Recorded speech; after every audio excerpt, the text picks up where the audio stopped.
नमस्ते सदावत सलीम मातृभूमि। जय हिंद दोस्तों, शुरू करते हैं आज के डिफेंस समाचारों को। बढ़ते हैं पहले डिफेंस अपडेट की तरफ। दरअसल भारत ने एक नोटम वार्निंग जारी की है 8 से 10 फरवरी 2023 के बीच, और इस दौरान एक मिसाइल का टेस्ट किया जा सकता है बंगाल की खाड़ी से, और इसका जो डेजिग्नेटेड एरिया है वो है 230 किलोमीटर का लंबाई में। कहा यह जा रहा है कि इस दौरान नई Astra mark 2 air to air missile का परीक्षण किया जा सकता है। आपको बता दें कि पिछले साल अस्त्रा मार्क 2 का कैरेज और डमी इजेक्शन ट्रायल पूरा हो चुका है, और अब इसका फाइनल डिलीवरी टेस्ट किया जाना है अगले हफ्ते। बढ़ते हैं अगले अपडेट की तरफ। दोस्तों, बेंगलोर आधारित firm singularity India private limited अपने 1 टन कैटेगरी के अनमैन्ड एरियल व्हीकल का एक स्टैटिक डिस्प्ले प्रदर्शित करेगी आने वाले एरो इंडिया 2023 में। और ये जो अनमैन्ड एरियल व्हीकल है 1 टन का, वो M block A class UAV जो कि टर्की का है उसी के आधार पर होगा। इसके अलावा ये जो बेंगलुरु आधारित कंपनी है वो मेल क्लास यूएवी टीमिंग और ऑटोनॉमस पैसेंजर एयरक्राफ्ट पर भी काम कर रही है। बढ़ते हैं अगले अपडेट की तरफ। दोस्तों, रिपोर्ट्स में अब दावा किया जा चुका है कि अमेरिका का बोइंग FA-18 भारतीय नौसेना के 26 कैरियर बॉर्न फाइटर जेट के टेंडर से बाहर हो गया है, जिसकी मेन वजह यह है कि इसमें अमेरिकी हथियारों का पैकेज का होना। आपको मैं बताना चाहूँगा कि इंडियन नेवी का जो एविएशन विंग है वो इंडियन एयरफोर्स के कई स्टैंडर्ड वेपन्स का इस्तेमाल करती है फायरिंग टैक्टिक्स के लिए, और भारतीय वायुसेना अमेरिकी फाइटर जेट और उनके हथियार पैकेज से फैमिलियर भी नहीं है, जिससे कि FA-18 का जो ऑपरेशनलाइजेशन जो है उसमें देरी हो सकती है भारतीय नौसेना में। दरअसल भारतीय नौसेना भारतीय वायुसेना पर निर्भर है पायलट्स की ट्रेनिंग के लिए, साथ ही हथियार और सर्विसेज के लिए भी। आपको बता दें कि ये जो deck based Rafale marine fighter jet है वो भारतीय वायुसेना के फॉरवर्ड एयरबेस से भी उड़ान भरकर इंडियन एयरफोर्स को सपोर्ट कर सकता है। बढ़ते हैं अगले अपडेट की तरफ। दोस्तों, DRDO की vehicle research and development establishment अब पूरी तरीके से तैयार है एडवांस आर्मर्ड प्लेटफॉर्म के ट्रैक्ड और व्हील वर्जन के लिए, जिसे कि वो अपने औद्योगिक भागीदार यानी कि इंडस्ट्रियल पार्टनर के साथ मिलकर बनाएगी, और साथ ही साथ दोनों वर्जन में स्वदेशी रूप से बनाई जाने वाली 30 मिलीमीटर की क्रूलेस टरट भी लगेगी। जो टेंडर डॉक्यूमेंट सामने आया है उसके अनुसार इसमें सभी मॉडर्न फीचर्स होने चाहिए, जैसे कि compact integration power pack with automatic transmission, modular ballistic protection, instant fire detection और suppression system, auto MBC detection और protection system, active protection system, loitering munitions और मिनी UAV को इंटरफेस करने में ये सक्षम होना चाहिए। वहीं जो स्वदेशी टरट सिस्टम है उसमें 30 mm की मेन गन होगी और 7.62 कोएक्सल गन इसमें लगेगी। इसके अलावा इसमें एंटी टैंक गाइडेड मिसाइल्स के लिए फ्यूचरिस्टिक डुअल लॉन्चर भी होगा। ये नहीं, इनमें gunner main side, 360 degree commander panoramic site, integrated fire control system, smoke grenade launcher, 12.7 mm NSVT weapon system के लिए रिमोट कंट्रोल वेपन स्टेशन और लेजर वार्निंग सिस्टम भी होगा। बढ़ते हैं अगले अपडेट की तरफ, जो कि ऑकस ग्रुप को लेकर आ रही है। आप सबको मालूम है कि ऑकस में अमेरिका, UK और ऑस्ट्रेलिया शामिल है, और कई बार इसके ऊपर सवाल भी उठते रहे हैं कि अमेरिका तो भारत का बहुत अच्छा दोस्त है, UK भी अच्छा दोस्त है, लेकिन उन्होंने भारत को ऑकस ग्रुप से बाहर क्यों रखा है।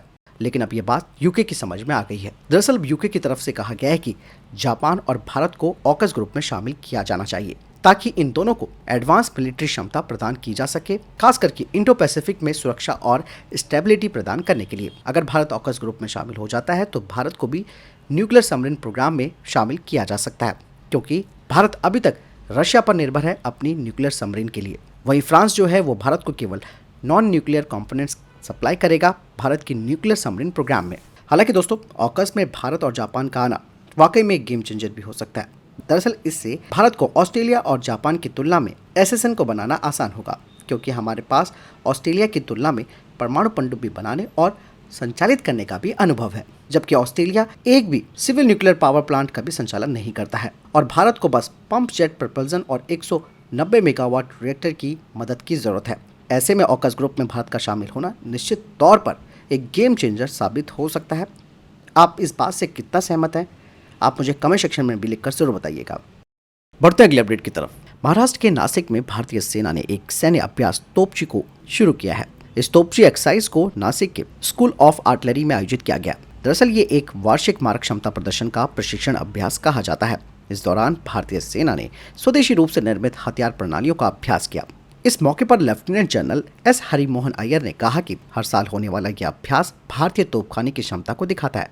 इस साल हमने आत्मनिर्भरता पर जोर दिया है। उन्होंने कहा कि अभ्यास के दौरान प्रदर्शित सभी गन सिस्टम और अन्य उपकरण भारतीय रक्षा उद्योग की बढ़ती हुई क्षमता का भी प्रतीक है।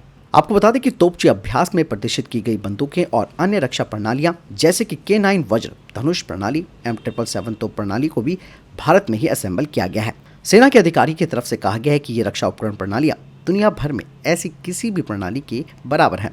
अभ्यास तोपची के 2023 के संस्करण में बंदूकें, मोर्टार, रॉकेट, ड्रोन और विमानन संपत्तियां जैसे मारक क्षमताएं और निगरानी उपकरणों का एक ही जगह पर प्रदर्शन किया गया। बढ़ते हैं अगले अपडेट की तरफ। दरअसल दोस्तों, चाइना की नौसेना लगातार बढ़ती जा रही है। अभी हाल ही में कुछ सैटेलाइट तस्वीरें सामने आई हैं जो कि शंघाई शिपयार्ड की हैं, जिससे पता चलता है कि ड्रैगन एक बड़े युद्धपोत को तैयार कर रहा है। इसके अलावा चीन एक एडवांस फ्रिगेट बनाने की दिशा में भी काफी तेजी से काम कर रहा है। नई फ्रिगेट का निर्माण कार्य लगभग पूरा होने वाला भी है और इस बात से पता चलता है कि चाइना का लक्ष्य फायर पावर के मामले में अमेरिका को पीछे छोड़ना है।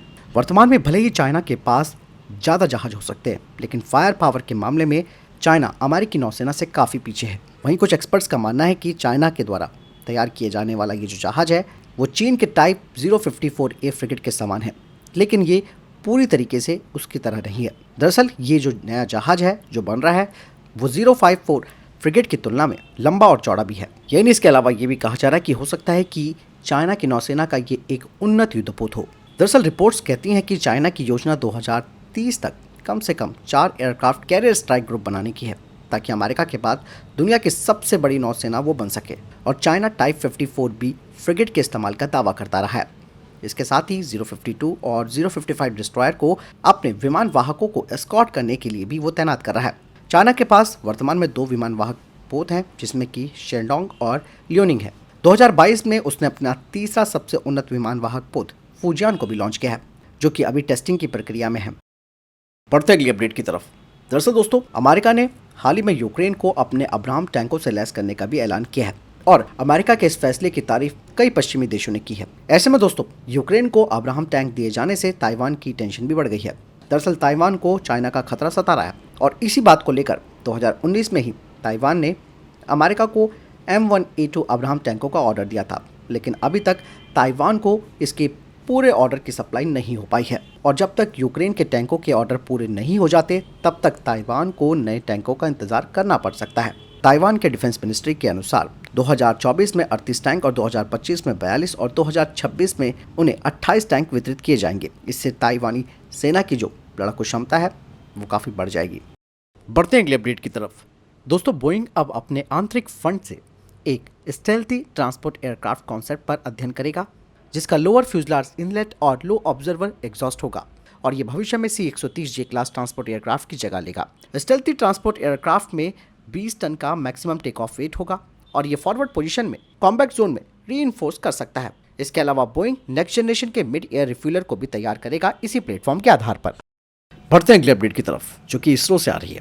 दरअसल पिछले 5 सालों के इतिहास में अंतरिक्ष के क्षेत्र में भारत काफी तेजी से आगे बढ़ रहा है। साल 2017 से 2022 के दौरान भारत ने अंतरिक्ष में बड़ी छलांग लगाई है। इस दौरान भारत ने 19 देशों के 177 विदेशी सैटेलाइट्स को लॉन्च करने का गौरव भी हासिल किया है। आपको बता दें कि इसरो के अंतरिक्ष निकाय ने अपनी सभी पोलर सैटेलाइट लॉन्च व्हीकल मिशनों से विदेशी सैटेलाइट को लॉन्च करके लगभग $9.4 करोड़ और 46 मिलियन यूरो विदेशी मुद्रा भी कमाई है। इससे देश की अर्थव्यवस्था को भी मजबूत करने में काफी सहायता मिली है। इसके लिए बाकायदा भारत सरकार ने 2017 से 2022 के लिए लगभग 55,000 करोड़ रुपए का बजट तय किया था। भारत सरकार ने अब अंतरिक्ष क्षेत्र में निजी सेक्टर को सपोर्ट करने के लिए इन स्पेस डिजिटल प्लेटफॉर्म को भी प्रोत्साहित किया है और अब 111 स्पेस स्टार्टअप्स शामिल हो चुके हैं।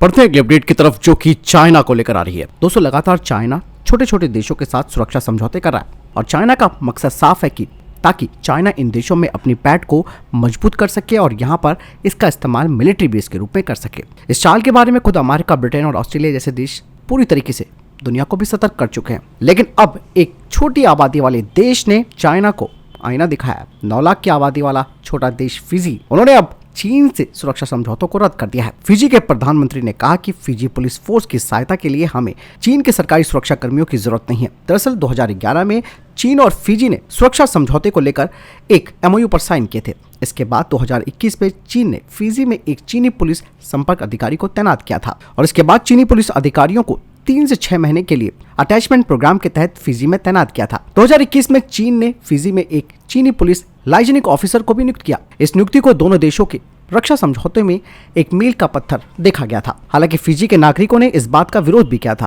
अब चाइना के साथ सुरक्षा समझौते के ज्ञापन को रद्द करने के बाद फिजी के प्रधानमंत्री ने एक रिपोर्ट में कहा कि हमें इस समझौते को जारी रखने की कोई जरूरत नहीं है, क्योंकि हमारी प्रणालियां अलग है। लोकतंत्र की हमारी प्रणाली और न्याय प्रणाली बिल्कुल अलग है। इसीलिए हम उनके पास वापस जाएंगे जिनके पास समान प्रणाली है। फिजी ने कहा कि ऑस्ट्रेलिया और न्यूजीलैंड जैसे अन्य देशों के अधिकारी रह सकते हैं, क्योंकि उनकी व्यवस्था फिजी के समान है।